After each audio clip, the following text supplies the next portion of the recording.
It begins with a whisper, a fleeting thought that drifts across the landscape of your mind like smoke curling through an open window. You barely notice it at first.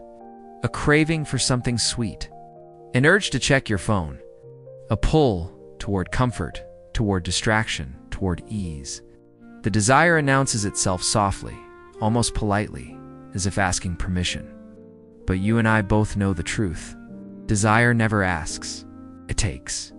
And if you let it through that door even once, it returns stronger, louder, more insistent, until one day you realize you are no longer the one making decisions in your own life.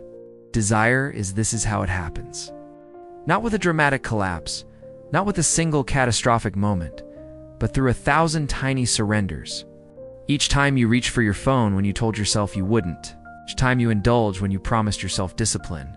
Each time you choose the easy path when you know the right path lies elsewhere. These moments seem insignificant in isolation. A single click, a single bite, a single compromise. But desire is patient. It does not need to conquer you in a day.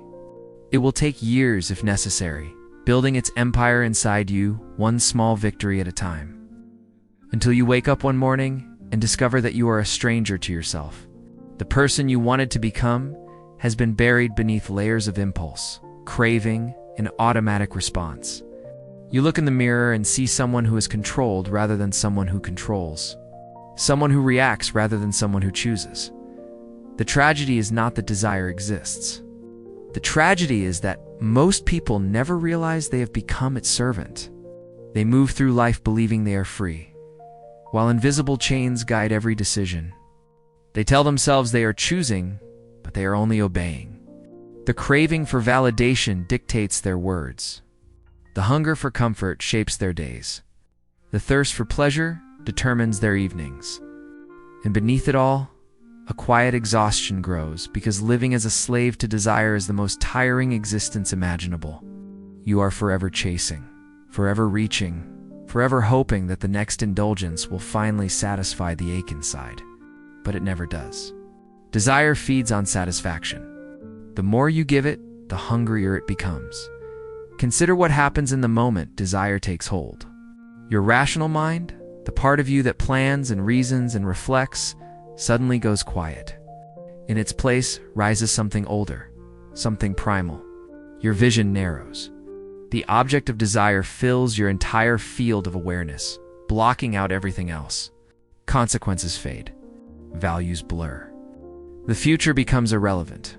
All that matters is now, and the promise that this thing, this one thing, will make everything better. Your heart rate quickens. Your thoughts circle obsessively around a single point. And in that contracted state of consciousness, you make decisions you will regret when clarity returns. You say things you do not mean. You betray principles you claim to hold. You trade what you want most for what you want now. This is the bargain desire offers again and again. And every time you accept it, you train yourself to accept it more easily next time. The Stoics understood this with a clarity that cuts through centuries. They watched desire move through human beings like a disease, and they recognized it not as a source of joy, but as a form of tyranny. Marcus Aurelius, the most powerful man in the known world, surrounded by every luxury imaginable, wrote in his private journals about the danger of being enslaved by cravings. He had everything, and yet he knew that having everything meant nothing if his mind could be controlled by wanting. He saw how desire turned emperors into beggars, how it made strong men weak, how it transformed human beings into creatures driven entirely by appetite. And so he trained himself daily to observe his desires without obeying them, to feel the pull without following it, to recognize that freedom meant choosing his responses rather than being compelled by his impulses. Seneca, too, spent his life mapping the architecture of desire, showing how it operates through deception. Desire does not announce itself as your enemy. It arrives disguised as your friend, promising relief, pleasure, fulfillment. It tells you that satisfaction is just one purchase away, just one indulgence away, just one compromise away.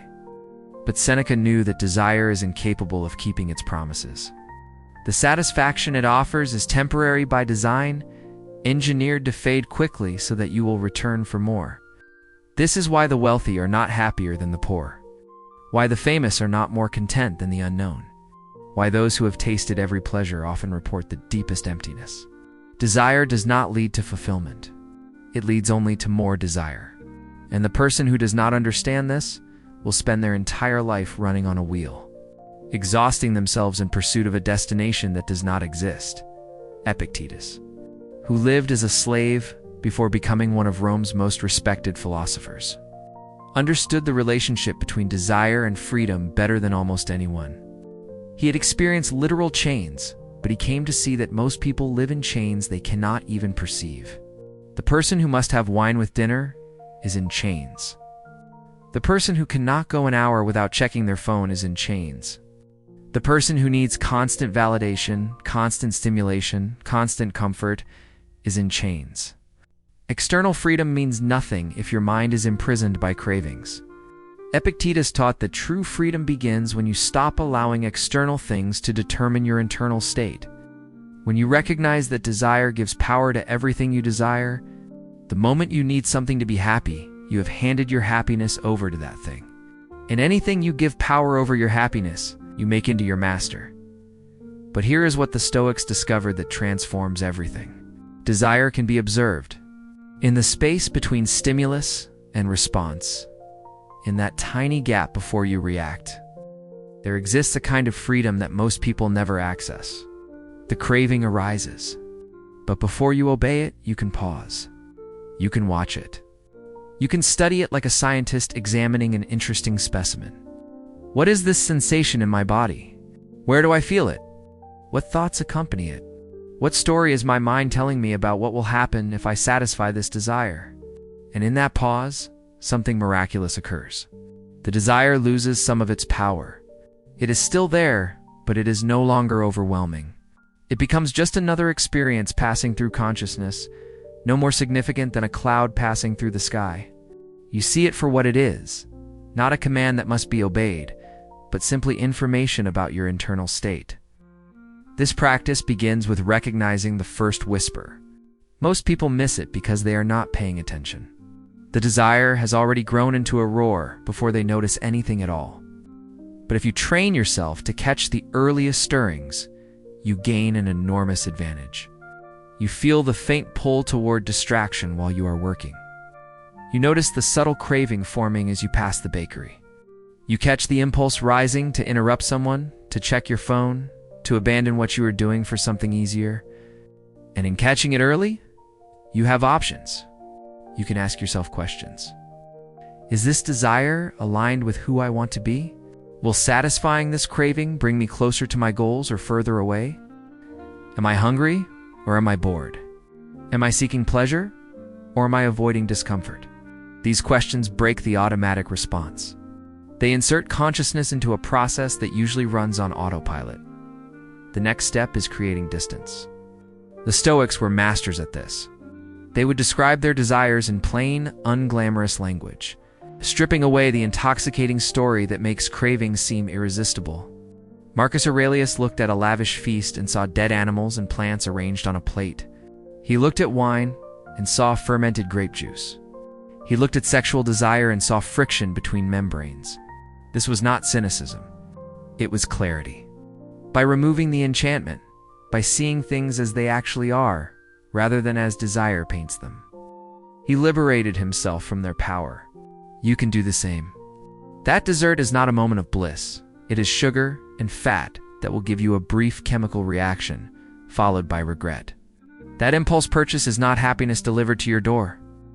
It is a temporary distraction that will leave you exactly as empty as you are now, but with less money. That argument you want to win is not justice. It is ego-demanding validation. Name things accurately, and half their power evaporates. Then comes rational examination. Desire always operates on short time horizons. It cares only about the next 5 minutes. But you are not an animal that lives only in the present moment. You are a human being capable of projecting forward, seeing consequences, of understanding that actions taken now create the conditions of your future. So when desire rises, play the scenario forward. If I eat this now, How will I feel in an hour? If I skip this workout, what pattern am I reinforcing? If I give in to this impulse, am I making it easier or harder to resist next time?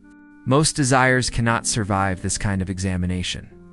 They thrive in the immediacy of the moment, in the narrowed consciousness that sees only now. But when you widen the lens, when you consider not just this moment, but the kind of life you are building through accumulated choices, desire often reveals itself as the enemy of everything you actually want. And finally, reframing. The Stoics taught that we suffer not because of things, but because of our judgments about things. Desire operates through judgment. It tells you that having something will make you happy, and that not having it will make you unhappy. But you can challenge this. You can choose to see the moment of resisting desire not as deprivation, but as victory. Not as missing out, but as becoming stronger. Every time you feel a craving and choose not to obey it, you are building psychological muscle. You are proving to yourself that you are not controlled by impulses. You are training the most important skill a human being can develop, the ability to do what you decided to do rather than what you feel like doing in the moment. This is not suffering. This is power accumulating. Imagine what becomes possible when you are no longer at the mercy of your desires. You sit down to work, and you work, because the impulse to distract yourself has no authority over you. You commit to a goal, and you pursue it, because comfort and convenience cannot pull you off course. You decide who you want to be, and you become that person, because momentary cravings cannot compete with deliberate intention. This is not some distant ideal. This is available to you right now, in this moment. Through the choice you make the next time, desire whispers its suggestion. You can pause. You can observe. You can choose. And in choosing, you reclaim a piece of yourself that desire had stolen. The transformation is not dramatic at first.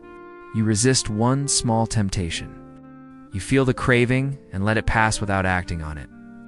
It seems insignificant, but you have just done something profound. You have proven that desire does not own you, and that proof becomes a foundation. The next time is slightly easier, and the time after that, gradually, imperceptibly, the balance of power shifts. Where once desire commanded and you obeyed, now you command and desire must wait for permission. Where once cravings determined your day, now your intentions do. You become someone who can be trusted, first by yourself and then by others, because your word actually means something.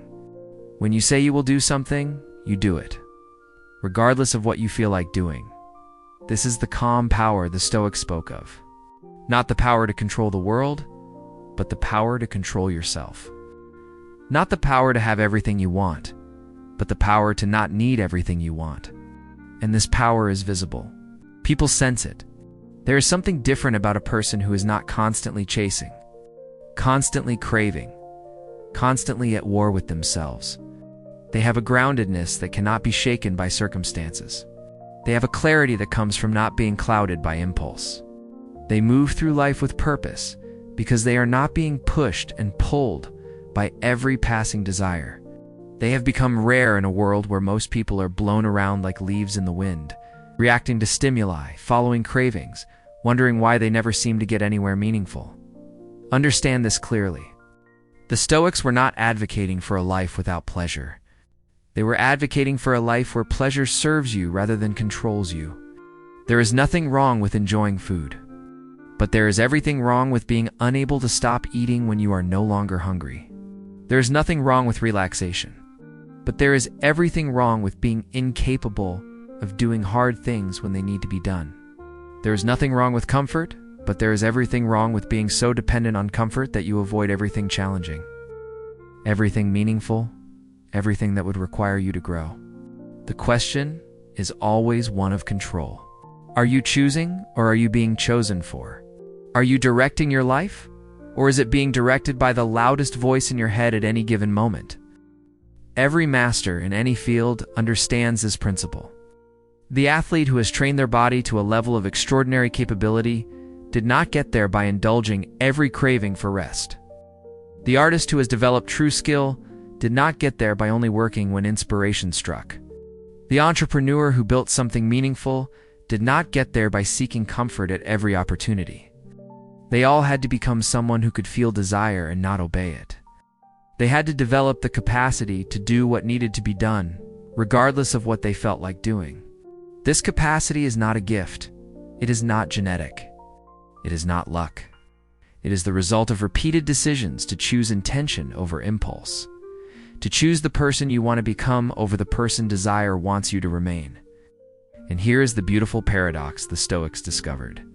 The more you release your attachment to satisfying every desire, the more satisfaction you actually experience. Because satisfaction does not come from getting what you want. It comes from wanting what you have, from being content with what is, from not needing anything to be different for you, to be at peace. The person who has trained themselves to be okay without constantly indulging cravings discovers a deeper kind of pleasure. The pleasure of autonomy, of self-respect, of living in alignment with their values. They taste food with more appreciation because they are not eating compulsively. They enjoy rest more because they have earned it. They experience joy more fully because they are not constantly chasing the next thing. Freedom from desire does not make life less enjoyable. It makes life more enjoyable because you are finally present for it instead of being pulled toward the next moment, the next acquisition, the next fix. So the work begins now, in this moment, with whatever desire is currently whispering its suggestions. You do not need to become perfect. You do not need to eliminate all desire. You simply need to practice recognizing it, observing it, questioning it, and choosing your response. One decision at a time, one moment at a time. And slowly, gradually, you will notice something changing. The desires that once seemed overwhelming will become manageable. The cravings that once dictated your days will become occasional visitors that you acknowledge but do not obey. And you will realize that you have become someone new, someone stronger, someone who cannot be owned by temptation or controlled by impulse. You will have become the kind of person whose mind is their own, whose choices reflect their values, whose life is shaped by intention rather than reaction. This is the Stoic secret. It's not the elimination of desire, but the mastery of it. Not deprivation, but liberation. Not weakness disguised as strength, but actual strength. It's the kind that grows quietly in the space between wanting and choosing. Kind that transforms you into someone who can be trusted with their own life. This is what awaits you on the other side of the next craving you feel, but choose not to follow. Not loss, but reclamation. It's not suffering, but power. Not the end of pleasure, but the beginning of true freedom.